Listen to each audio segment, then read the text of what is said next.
Grace Kelly was one of the most celebrated actresses of the 1950s, yet before she abandoned Hollywood for a royal life, her actual career on screen had lasted only a few short years. So how did this beloved Hollywood starlet go from the wealthy suburbs of Philadelphia to the silver screen, and ultimately, to living the literal life of a princess? Grace Kelly was a woman who fulfilled the fantasies of countless young girls. A shining star in Hollywood, she married Prince Rainier of Monaco and became a real-life princess. Yet beneath a life that seemed like a fairy tale on the surface lay sacrifice and suffering. Her journey revealed the true story hidden behind all the glamour. Grace's childhood was wealthy, but also lonely. Unlike her lively siblings, she was frail and shy, always a quiet observer.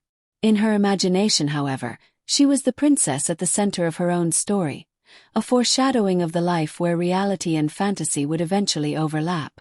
Though she grew up in luxury, the weight of her parents' expectations and restrictions was heavy. Raised in a devout Catholic household, Grace had a strong rebellious streak. She was drawn more to acting than athletics, and to defiant lovers. Despite her father's disapproval, he regarded acting as cheap. She refused to abandon her dream. A classic American beauty, she grew up in a somewhat privileged environment before enrolling in the American Academy of Dramatic Arts in New York after high school. Her father, John B. Kelly Sr., was a gold medalist in Olympic sculling. As a young girl, she spent her childhood dancing and acting, dreaming of a future in the performing arts. At that time, she was far from the radiant beauty we now remember, an ordinary girl in glasses and sweaters. But after moving to New York and rigorously training in acting and voice at drama school, she reinvented herself completely. With her soft, elegant intonation and polished image, she stunned audiences. Even her friends could hardly believe the transformation. In her early 20s, Grace transitioned from modeling to acting.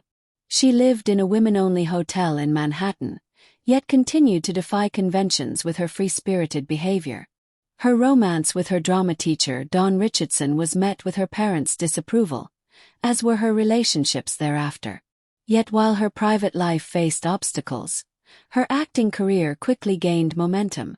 In 1951, she made her screen debut alongside Gary Cooper in The Western High Noon. But from this point, her private life became entangled in scandals. She often found herself attracted to older, married men, perhaps influenced by her father's dominant character. Her relationship with Cooper marked the beginning of this complex pattern. On the set of Magambo, she became romantically linked with Clark Gable. Her passion was so intense that even her mother rushing to the set could not dissuade her. But Gable was not sincere, leaving her heartbroken. Soon she was entangled in further Hollywood scandals. Her affair with Ray Milland was exposed by his wife, becoming a major public scandal. Gossip columnist Hedda Hopper vilified her as a nymphomaniac, and her reputation was under siege. But Grace did not collapse. Meeting Alfred Hitchcock marked a turning point in her career. He described her as a snow-covered volcano, recognizing the fiery intensity hidden beneath her calm exterior. With consecutive hits like Dial M for Murder, To Catch a Thief and Rear Window, she proved herself not just a pretty face, but a serious actress. Her image increasingly became that of a princess. At the 1955 Cannes Film Festival, she met Prince Rainier, and within just a year they were married.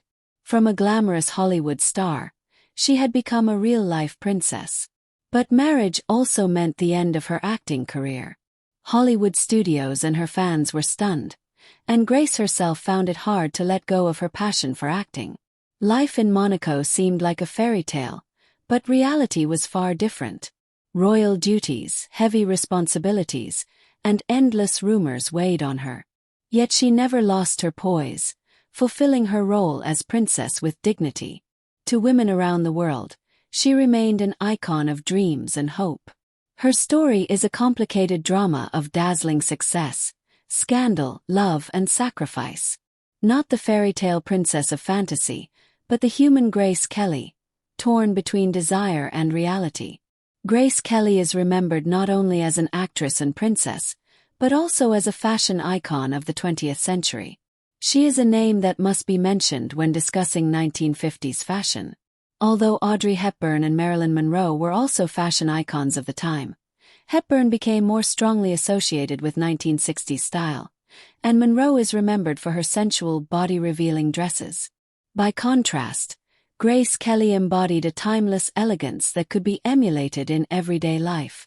From classic slacks to feminine dresses, her versatility made her style widely admired. Her fashion sense also shone through her film costumes. In Rear Window, her refined and luxurious wardrobe perfectly matched her image, and continues to be celebrated today.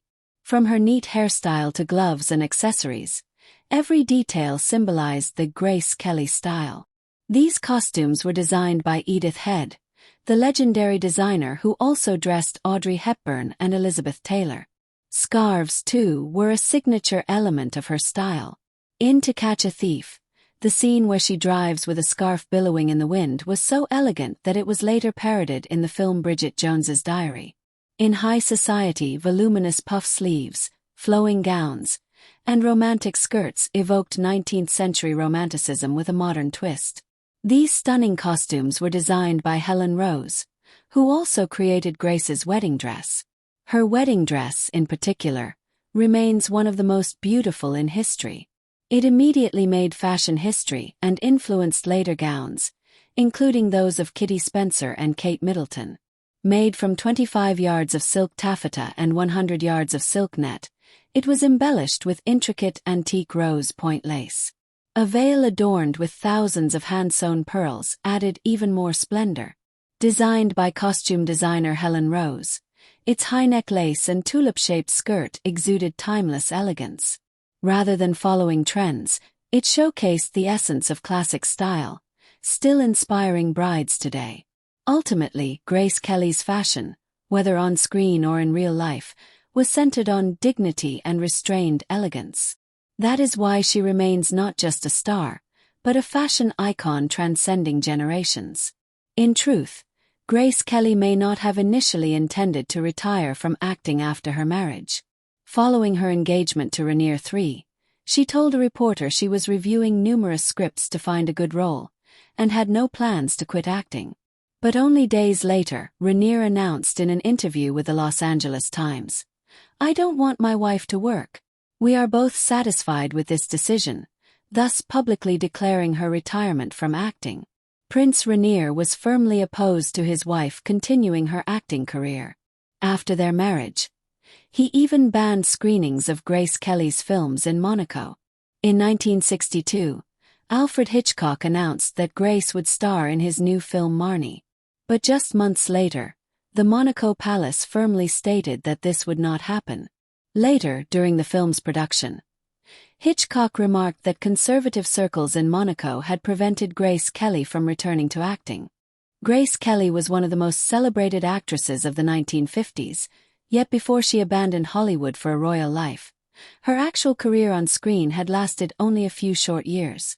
So how did this beloved Hollywood starlet go from the wealthy suburbs of Philadelphia to the silver screen, and ultimately, to living the literal life of a princess?